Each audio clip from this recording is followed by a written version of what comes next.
पिछले कुछ सालों में इंडियन स्टॉक मार्केट में ईटीएफ्स की लोकप्रियता बहुत तेजी से बढ़ी है। ज़्यादातर लोग ईटीएफ्स पर इन्वेस्टमेंट कर रहे हैं और अपने इन्वेस्टमेंट पर अच्छे प्रॉफिट्स कमा रहे हैं।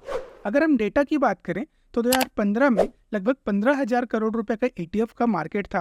वही अगर हम बात करते हैं मार्च 2024 की रिपोर्ट के हिसाब से, तो भारत के जो ईटीएफ का जो मार्केट कैप है वो लगभग 5,63,000 करोड़ रुपए से भी ज़्यादा है। मतलब आप देख सकते हैं कि पिछले 9-10 सालों में ही लगभग 37 गुना से भी ज़्यादा ईटीएफ का जो मार्केट है उसने ग्रो किया है।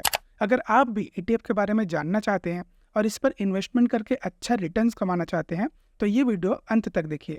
नमस्कार दोस्तों, मेरा नाम है चंदन। मैं आप सभी का फिर से स्वागत करता हूँ आज के हमारे इस नए वीडियो पे।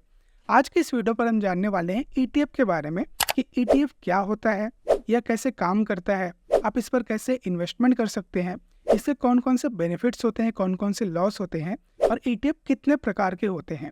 आज की इस वीडियो में मैं पूरी जानकारी देने वाला हूँ। तो चलिए सबसे पहले जानते हैं कि ईटीएफ क्या होता है। ईटीएफ का फुल फॉर्म होता है एक्सचेंज ट्रेडेड फंड। तो जैसा कि नाम से ही समझ में आ रहा है कि ये एक प्रकार का फंड होता है जिसको आप एक्सचेंज पर ट्रेड कर सकते हैं, अनलाइक म्यूचुअल फंड और index fund.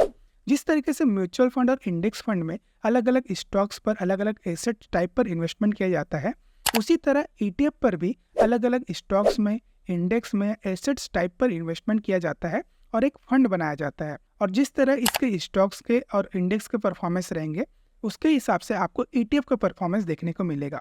Indian stock market में लिस्टेड 90% से भी ज्यादा जो ईटीएफ्स है वो किसी न किसी इंडेक्स को रेप्लिकेट करते हैं, उसको फॉलो करते हैं।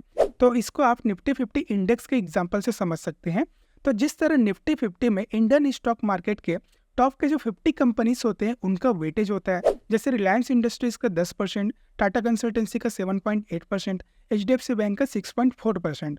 तो सेम उसी तरीके से निफ्टी 50 का जो ईटीएफ रहेगा उस पर भी जो इन कंपनीज का जो वेटेज रहेंगे वो सेम रहेगा। और जो भी निफ्टी 50 के इंडेक्स का परफॉर्मेंस रहेगा उस परफॉर्मेंस को रेप्लिकेट करेगा निफ्टी ईटीएफ।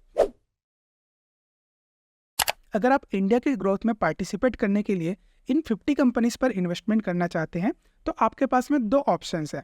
अगर आप निफ्टी 50 के म्यूचुअल फंड पर इन्वेस्टमेंट करना चाहते हैं तो इसको आप किसी भी एसेट्स मैनेजमेंट कंपनी या फिर म्यूचुअल फंड कंपनी से खरीद सकते हैं। लेकिन अगर आप निफ्टी 50 के ईटीएफ पर इन्वेस्टमेंट करना चाहते हो तो इसको आप एक्सचेंज से अपने डीमैट एंड ट्रेडिंग अकाउंट के माध्यम से अपने ब्रोकरेज अकाउंट से कभी भी खरीद या बेच सकते हो। तो चलिए जानते हैं कि ईटीएफ काम कैसे करती है। तो जैसे कि मैंने आपको बताया कि जो ईटीएफ्स होते हैं वो बेसिकली एक प्रकार का फंड होता है, जैसे म्यूचुअल फंड या फिर इंडेक्स फंड। तो जैसे कि म्यूचुअल फंड में बहुत सारे इन्वेस्टर्स का पैसा लेकर एक फंड बनाया जाता है और उस फंड के माध्यम से अलग अलग कंपनी के स्टॉक्स में, अलग अलग इंडेक्स पर इन्वेस्टमेंट किया जाता है।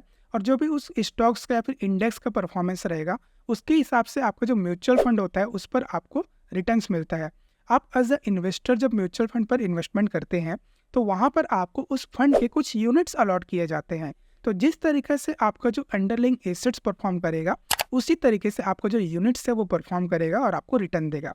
जब भी आप म्यूचुअल फंड में कोई भी नया इन्वेस्टमेंट करते हैं, मान के चलो कि अगर आप कोई 100 करोड़ रुपए म्यूचुअल फंड पर इन्वेस्टमेंट करते हो तो जो म्यूचुअल फंड कंपनी रहेगी 100 करोड़ रुपए को उठा के डायरेक्टली स्टॉक मार्केट पर इन्वेस्टमेंट कर देगी या फिर इंडेक्स फंड पर इन्वेस्टमेंट कर देगी और जो भी उस फंड के रिटर्न्स रहेंगे उसके हिसाब से आपको उसमें रिटर्न्स दे देगी। लेकिन ईटीएफ के जो वर्किंग होते हैं इससे थोड़ा सा डिफरेंट होता है।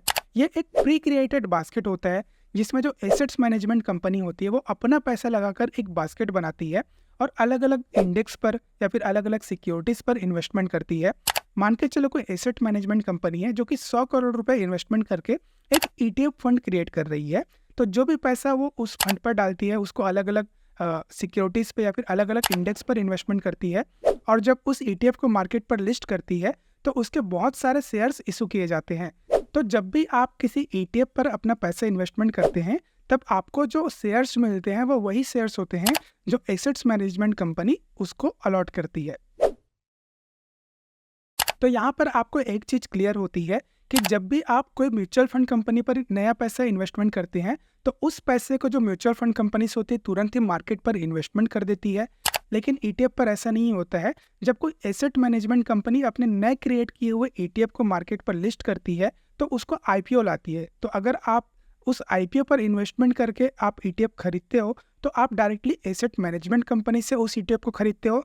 लेकिन जब वो ईटीएफ मार्केट में लिस्ट हो जाता है और तब आप उसमें इन्वेस्टमेंट करना चाहते हो वो आप किसी न किसी इन्वेस्टर के थ्रू खरीदोगे, और जब आप उसको बेचने जाओगे तो कोई न कोई इन्वेस्टर ही उसको खरीदेगा, ना कि डायरेक्टली कंपनी खरीदेगी या बेचेगी। ईटीएफ के शेयर्स जिस पर आप इन्वेस्टमेंट करते हो, उसकी जो प्राइसिंग होती है वो डिपेंड करता है उसके अंडरलाइंग एसेट्स या फिर उसके इंडेक्स के ऊपर। तो जो भी उसके इंडेक्स का परफॉर्मेंस रहेगा या फिर उसके एसेट्स का परफॉर्मेंस रहेगा, सेम परफॉर्मेंस आपको रियल टाइम पर आपको इंडेक्स के शेयर्स के प्राइसिंग पर दिखेगा। अगर आप किसी इंडेक्स फंड पर या फिर इंडेक्स म्यूचुअल फंड पर इन्वेस्टमेंट करते हो, तो उसकी जो वैल्यूएशन रहेगी, उसकी एनएवी रहेगी, वो उस दिन के अंत में जो भी वैल्यूएशन रहेगा इंडेक्स का या फिर उस फंड का, तो उसके ऊपर डिपेंड करेगा। तो जैसे कि मैंने आपको बताया कि जो ईटीएफ के परफॉर्मेंस है उसको आप रियल टाइम पर ट्रैक कर सकते हो। जो भी इसके शेयर्स में उतार चढ़ाव होते हैं उसको आप देखकर उस पर इन्वेस्टमेंट कर सकते हैं। अगर आप चाहें तो इस पर इंट्राडे या फिर लॉन्ग टर्म शॉर्ट टर्म के हिसाब से ट्रेडिंग भी कर सकते हो। तो चलिए जानते हैं ईटीएफ के बेनिफिट्स के बारे में। Number 1, diversification. ईटीएफ जो होता है वो अपने आप में एक डाइवर्सिफाइड पोर्टफोलियो होता है।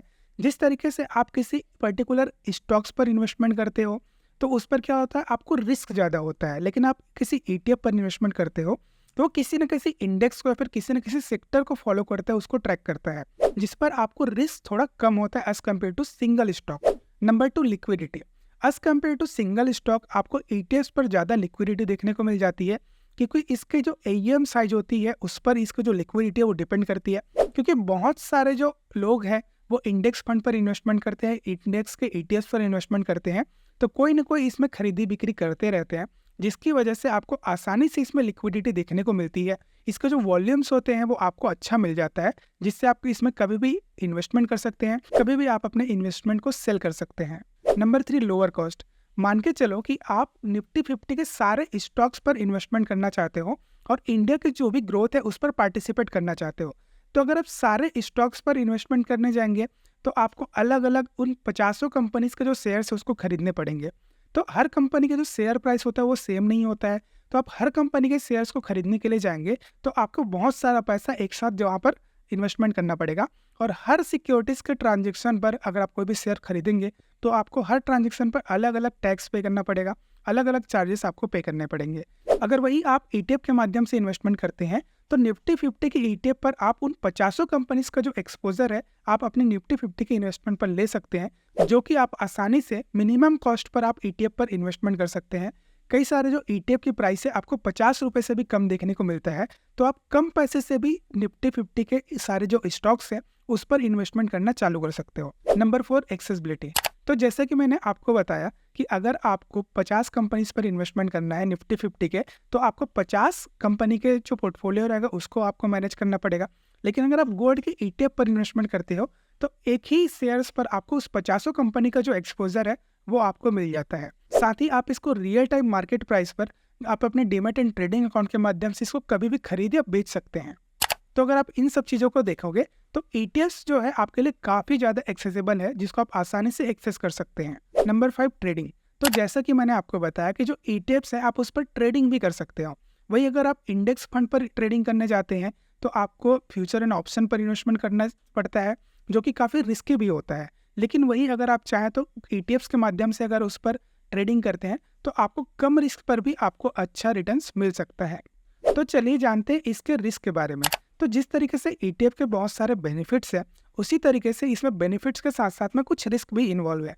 तो जैसे कि ये सबसे पहले मार्केट रिस्क। तो जो ईटीएफ्स के रिटर्न होते हैं वो डायरेक्टली डिपेंड करते हैं इंडेक्स के परफॉर्मेंस के ऊपर या फिर जो भी उसके अंडरलाइंग एसेट्स होते हैं उसके परफॉर्मेंस पर।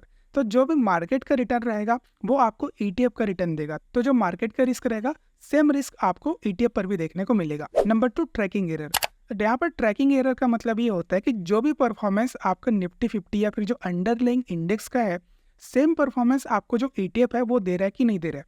मान के चलो कि पिछले 1 सालों में जो इंडेक्स है निफ्टी 50 का जो इंडेक्स है वो 15% का रिटर्न दिया है, और यहाँ पर आपका जो निफ्टी का ईटीएफ है वो 14.90% का रिटर्न दिया है। तो जो 0.10% का जो ट्रैकिंग एरर है वो आपको यहाँ पर नुकसान करा सकती है। कई सारे जो ईटीएफ्स होते हैं उसके ट्रैकिंग एरर काफ़ी कम होते हैं, और कई सारे जो ईटीएफ्स होते हैं उसका ट्रैकिंग एरर काफ़ी ज़्यादा होता है। तो जब भी आप ईटीएफ पर इन्वेस्टमेंट करते हैं तो उस ईटीएफ का ट्रैकिंग एरर जितना कम हो उतना ज़्यादा आपके लिए बेस्ट है। तो चलिए अब जानते हैं कि ईटीएफ कितने प्रकार के होते हैं। पहला है इंडेक्स ईटीएफ। तो जैसे कि आपको नाम से ही समझ में आता है कि किसी न किसी इंडेक्स को रेप्लिकेट करती है। तो जो भी वेटेज किसी इंडेक्स में पर्टिकुलर स्टॉक्स का रहेगा, सेम स्टॉक्स का वेटेज जो रहेगा इनके ईटीएफ्स पर रहेगा। दूसरा है कमोडिटी ईटीएफ। ये जो ईटीएफ्स होते हैं वो किसी न किसी कमोडिटी पर इन्वेस्टमेंट करती है, फिर कमोडिटी से रिलेटेड स्टॉक्स पर इन्वेस्टमेंट करती है। तो जो भी परफॉर्मेंस उस कमोडिटी का रहेगा फिर स्टॉक्स का रहेगा उसको रेप्लिकेट कर सकती है। इसका एग्जाम्पल आप गोल्ड ईटीएफ या फिर सिल्वर ईटीएफ से ले सकते हैं। तीसरा है सेक्टर ईटीएफ या थेमेटिक ईटीएफ। जो सेक्टर ईटीएफ और थेमेटिक ईटीएफ होता है ये दोनों लगभग सेम होते हैं। ये जो सेक्टर ईटीएफ होता है वो किसी न किसी एक पर्टिकुलर सेक्टर को ट्रैक करती है, जैसे ऑटोमोबाइल सेक्टर हो गया या फिर इंफ्रास्ट्रक्चर सेक्टर हो गया, उससे रिलेटेड स्टॉक्स पर इन्वेस्टमेंट करती है और उसके परफॉर्मेंस को ट्रैक करती है। दूसरा है थेमेटिक ईटीएफ। ये जो थेमेटिक ईटीएफ्स होता है वो किसी पर्टिकुलर थीम को ट्रैक करती है। जैसे कोई कंपनी है जो रोबोट्स बनाती है तो वो सिर्फ रोबोट बनाने वाली कंपनी को ही ट्रैक करेगी, पूरे के पूरे आईटी कंपनी को ट्रैक नहीं करेगी।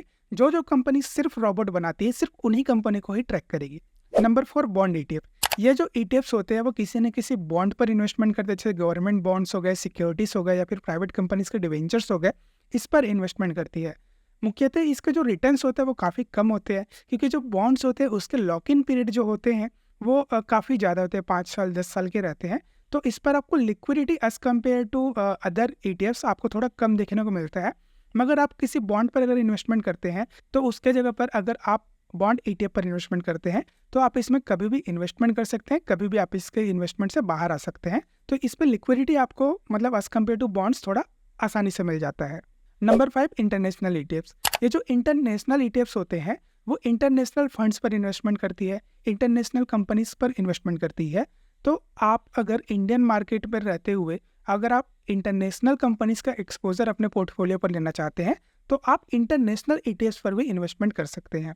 तो ये जो 5 प्रकार की ईटीएफ्स है मुख्यतः आपको इंडियन स्टॉक मार्केट पर देखने को मिल जाता है, जिस पर अगर आप चाहें तो अपने पोर्टफोलियो को डाइवर्सिफाई करने के लिए इन्वेस्टमेंट कर सकते हैं। तो जैसा कि मैंने आपको बताया कि ईटीएफ्स पर इन्वेस्टमेंट करना बहुत ही आसान होता है और इसमें बहुत अच्छे आपको बेनिफिट्स भी मिलते हैं as compare to particular stocks या फिर इंडेक्स फंड।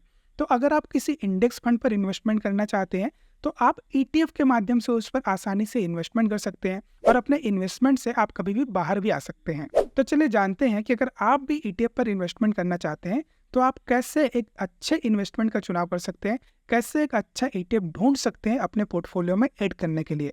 अगर आप ईटीएफ पर इन्वेस्टमेंट करना चाहते हैं तो 2-3 चीज़ों को ध्यान में रखकर आप एक अच्छा ईटीएफ जो है फाइंड आउट कर सकते हैं इन्वेस्टमेंट करने के लिए।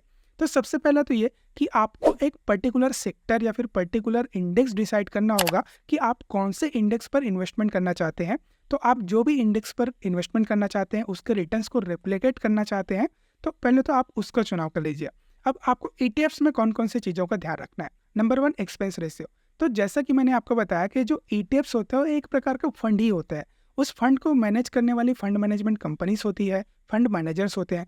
तो वो आपके ईटीएफ को मैनेज करने के एवज में आपसे कुछ न कुछ चार्जेस जो है आपसे कलेक्ट करते हैं। तो जिस भी ईटीएफ में आपको कम से कम एक्सपेंस रेशियो देखने को मिलता है आप उस पर इन्वेस्टमेंट कर सकते हो, क्योंकि जो एक्सपेंस रेशियो होता है वो आपके ईटीएफ के रिटर्न को प्रभावित कर सकता है। Number 2 tracking error. आपको जिस भी ईटीएफ में सबसे कम ट्रैकिंग एरर मिलता है आपको वही ईटीएफ सिलेक्ट करना चाहिए। Number 3 liquidity. किसी भी ईटीएफ की जो लिक्विडिटी होती है वो डिपेंड करता है उसके एयूएम और उसके डेली ट्रेडेड वॉल्यूम पर। तो अगर आप किसी भी ईटीएफ पर इन्वेस्टमेंट करना चाहते हैं तो सबसे पहले तो आपको उसके एयूएम देखना है।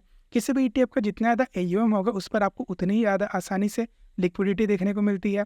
और उस पर आपको ये चीज़ खास तौर पर ट्रैक करना है कि उस पर डेली ट्रेडेड वॉल्यूम कितना है। कम से कम 1000-2000 डेली ट्रेडेड वॉल्यूम होना चाहिए, तभी आपको उस पर इन्वेस्टमेंट करना चाहिए। क्योंकि जो ईटीएफ्स होते हैं उसको आप किसी व्यक्ति से खरीदते हैं या फिर आप किसी व्यक्ति को ही बेचते हैं, इसको आप डायरेक्टली कंपनी से खरीदे बेच नहीं सकते। तो अगर मार्केट में इसकी डिमांड ही नहीं होगी, कोई खरीदने वाला ही नहीं होगा तो आप इसको बेच नहीं पाओगे। अगर मार्केट में कोई बेचने वाले नहीं होगा तो आप ईटीएफ को खरीद भी नहीं पाओगे।